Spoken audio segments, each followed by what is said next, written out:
I apologize to my friends, family, cordial coworkers, all of you that are politically conscious and active. I'm picturing all of your faces right now, all the people that I care about. Listen, I can't continue to pretend with the rest of y'all. I'm not voting. November 5th, 2024 is just Tuesday. We know more than ever before, but who knew bias was the bane of all you study? We know more than ever before, but who knew bias was the bane of all you study?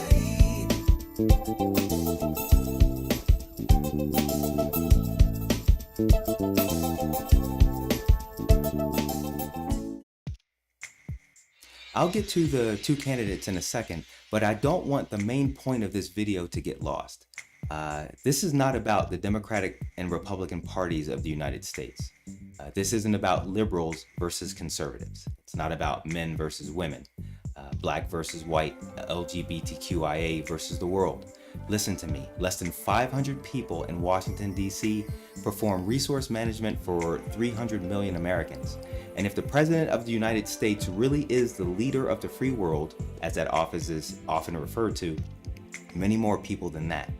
This is about elites versus commoners, period. And even if I am mistaken about the importance of those other demographic culture wars, they still pale in comparison to the issue of the haves versus the have-nots. So, commoner, let me hit you with this true statement. Your government has been acting against your interest in support of political expansion, international banking, foreign policy, taxes, and corporations for your entire life and before. Every political season, you lose a little more, maybe a lot more, maybe a little less, but you're losing in this economic game of musical chairs. The only real goal of any American citizen is to spend their time and effort in such a way that they lose less than the next citizen in the next political season. But apparently, most of you don't think that's a true statement. Instead, you think that you can turn the tide of whatever your government is doing to you by voting once every 4 years. This while being mesmerized in someone's cult of personality. You get wound up by the culture wars, whichever one is yours, get told who your enemy is, and mobilize. And this national election is so unimportant to the minority of people who are behind the political expansion, international banking, foreign policy, taxes, and corporations, that we almost had a race between two geriatric candidates. One with suspect mental capacity, which I'll get to in a second, and the other with declining mental capacity. But I'm the crazy one for thinking that all of this is stupid. I suppose we should get the obvious out of the way. Donald J. Trump. Look, our culture says that since I don't have a PhD, I'm not allowed to diagnose anyone. Whatever. A quick trip to the Mayo Clinic website on both borderline personality disorder, or BPD, and narcissistic personality disorder, NPD, says it all. BPD is a mental health condition that affects the way people feel about themselves and others, making it hard to function in everyday life. It includes a pattern of unstable, intense relationships, as well as impulsiveness and an unhealthy way of seeing themselves. Impulsiveness involves having extreme emotions and acting or doing things without thinking about them first. NPD is closely related. Here's a mishmash of symptoms from both conditions. To be recognized as superior even without the achievements. Make achievements and talents seem bigger than they are. Be preoccupied with fantasies about success or the perfect mate. Believe they are superior to others and can only spend time with those that are understood to be equally special people. Be critical and look down on people they feel are not important. A pattern of unstable relationships, believing that someone is perfect one moment and then suddenly believing they are the worst ever. 4 more years of gross incompetence and failure. It's disgusting what they're doing. And she's worse than him. Taylor Swift, a kind of visceral response to rejection, familiar to anyone from middle school or high school experience. He's the worst, president in the history of our country. She's the worst vice president. And there they go after me, these animals, these dirty animals. You know what? Look at my African American over here. Look at him. Are you the greatest? Do you know what I'm talking about?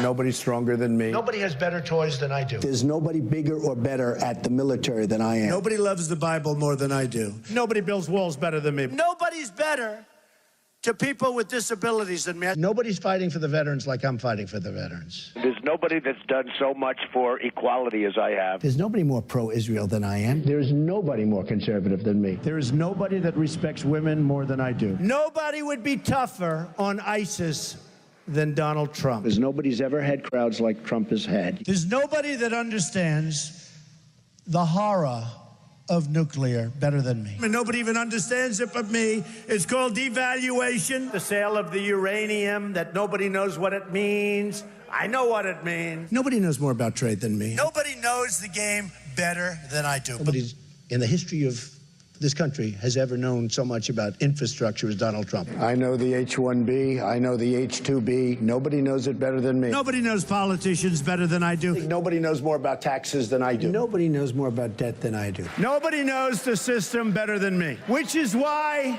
I alone can fix it. Now, if you aren't a Trump supporter, you're probably feeling that great rush of validation that big data scientists have been leveraging against you to make sure your phone is surgically attached to your hand. Not so fast. Sure, my unlicensed commoner opinion is that Donald Trump suffers from these conditions.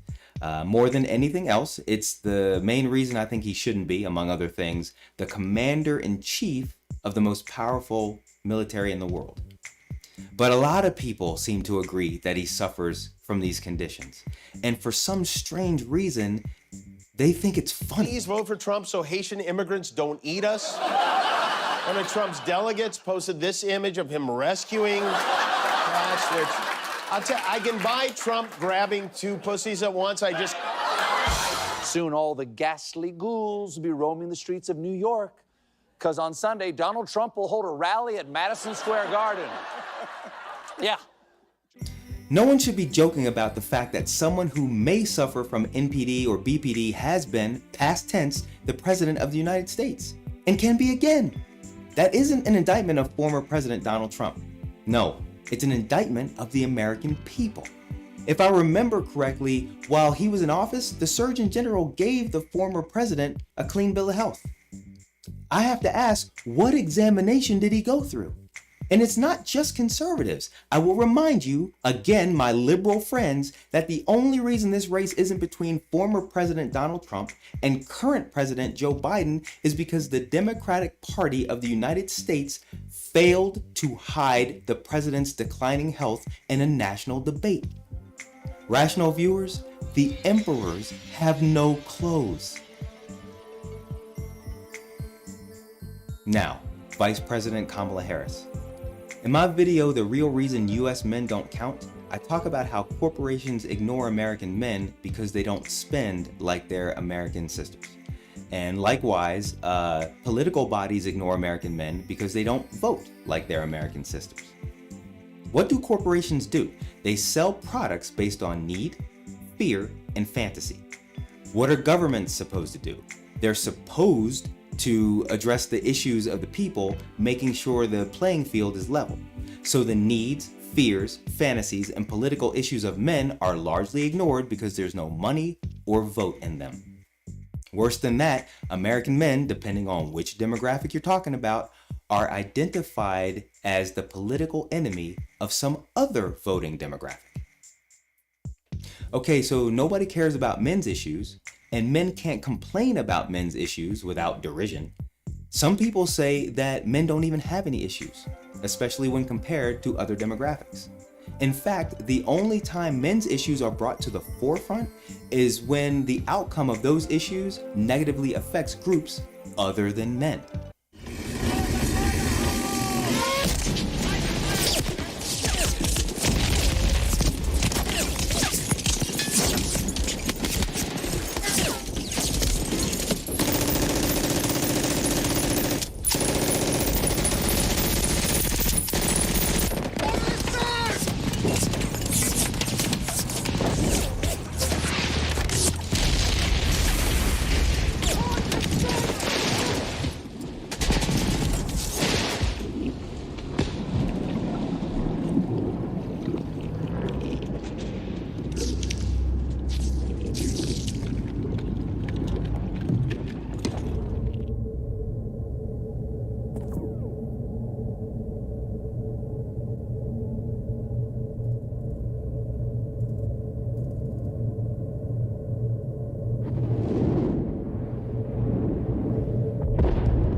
Personal story.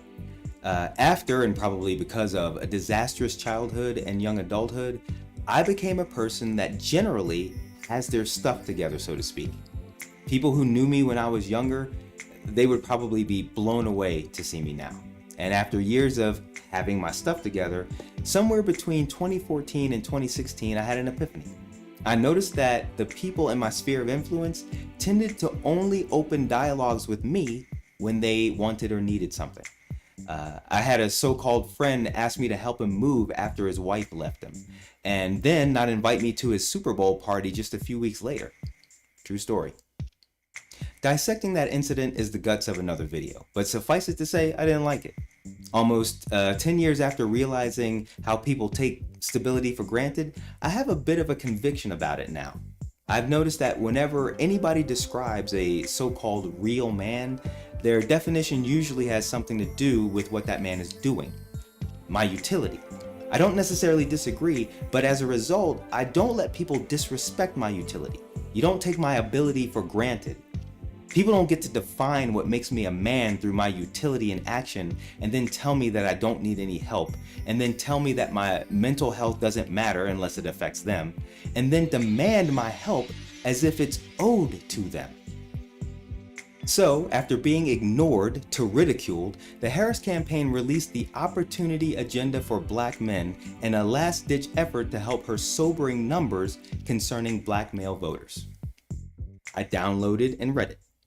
Many things jumped out about this document, and maybe it deserves its own video. But far and above everything else is the 5-point list of campaign promises for black men. First, the fact that a 5-point list about making lives better for black men includes anything having to do with recreational marijuana is a wake-up call. Black people, you need an intervention.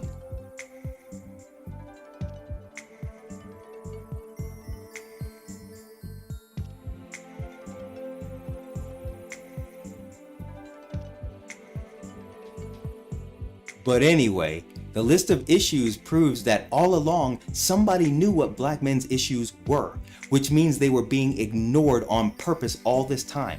And now that dialogue is only open because they want something from black men. And these issues are about the black struggle in the United States, specifically. There's nothing inherently male about the issues in that document. They're black and male. But somebody out there knows the issues going on with all men too, and I guess they're just gonna ignore them until they need men for something, you know, like war. So in conclusion, no, I'm not voting. At least not on 5 November, I'm not. But I have voted. I did it on the 1,400 or so days since the last election, like I did the election before that. I voted with my wallet. I voted with my time. I voted with my relationship with social media. I did it with my non-relationship with recreational drugs and alcohol. I voted with my job performance. I voted with the relationships in my sphere of influence. And in doing so, I lost less than the next citizen that did none of those things. I'm Odium. This has been Message in a Bottle. Come back for the next reflection.